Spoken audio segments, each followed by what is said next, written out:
Lihatlah di dalam sejarah dunia, lihatlah kepada perjalanan dunia ini.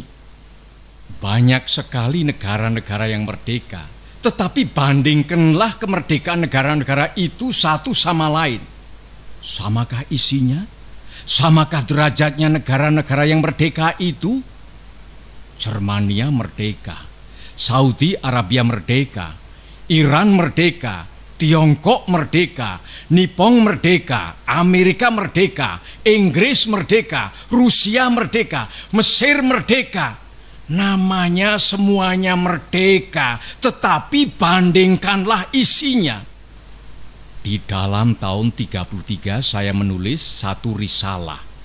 Risalah yang bernama Mencapai Indonesia Merdeka. Maka di dalam risalah tahun 33 itu telah saya katakan bahwa kemerdekaan, politik onafhankelijkheid, political independence tak lain dan tak bukan ialah satu jembatan emas. Saya katakan di dalam kitab itu bahwa di seberangnya jembatan itulah kita sempurnakan kita punya masyarakat. 2 miliun pemuda ini menyampaikan seruan pada saya. 2 miliun pemuda ini semua berhasrat Indonesia merdeka sekarang.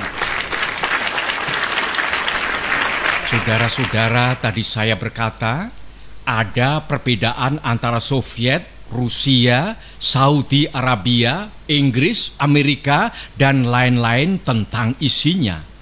Tetapi ada satu yang sama, yaitu rakyat Saudi Arabia sanggup mempertahankan negaranya. Kalau bangsa kita, Indonesia, walaupun dengan bambu runcing, saudara-saudara semua siap sedia mati mempertahankan tanah air kita Indonesia. Pada saat itu bangsa Indonesia adalah siap sedia masak untuk merdeka. Di dalam Indonesia Merdeka, kita melatih pemuda kita agar supaya menjadi kuat. Di dalam Indonesia Merdeka, kita menyehatkan rakyat sebaik-baiknya.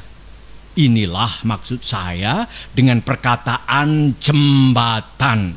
Di seberang jembatan, jembatan emas inilah baru kita leluasa menyusun masyarakat Indonesia merdeka yang gagah, kuat, sehat, kekal, dan abadi. Saudara-saudara, saya bertanya, apakah kita hendak mendirikan Indonesia merdeka untuk sesuatu orang, untuk sesuatu golongan?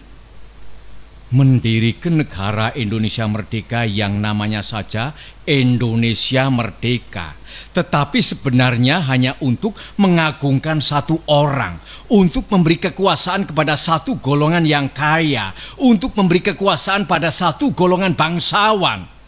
Kita hendak mendirikan suatu negara semua buat semua. Bukan buat satu orang, bukan buat satu golongan, baik golongan bangsawan maupun golongan yang kaya. Tetapi semua buat semua. Negara Indonesia bukan satu negara untuk satu orang, bukan satu negara untuk satu golongan, walaupun golongan kaya. Tetapi kita mendirikan negara semua buat semua, satu buat semua, semua buat satu. Saya yakin bahwa syarat yang mutlak untuk kuatnya negara Indonesia ialah permusyawaratan perwakilan.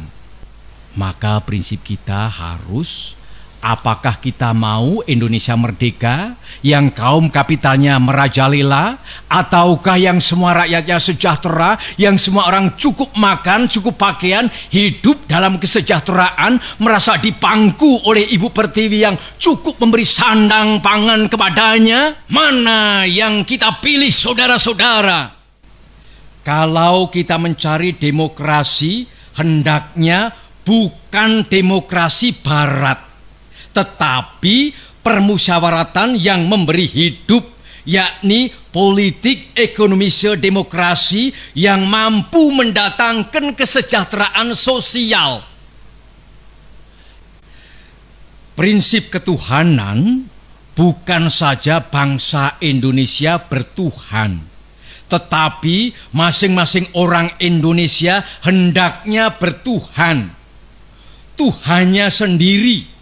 Yang Kristen menyembah Tuhan menurut petunjuk Isa Al-Masih. Yang Islam menurut petunjuk Nabi Muhammad Sallallahu Alaihi Wasallam. Orang Buddha menjalankan ibadatnya menurut kitab-kitab yang ada padanya. Tetapi marilah kita semuanya bertuhan. Hendaknya negara Indonesia ialah negara yang tiap-tiap orangnya dapat menyembah Tuhannya dengan cara yang leluasa. Segenap rakyat hendaknya bertuhan secara kebudayaan, yakni dengan tiada egoisme agama. Dan hendaknya negara Indonesia satu negara yang bertuhan.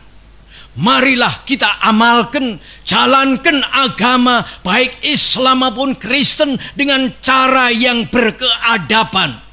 Apakah cara yang berkeadaban itu? Ialah hormat menghormati satu sama lain. Saya senang kepada simbolik. Simbolik angka pula.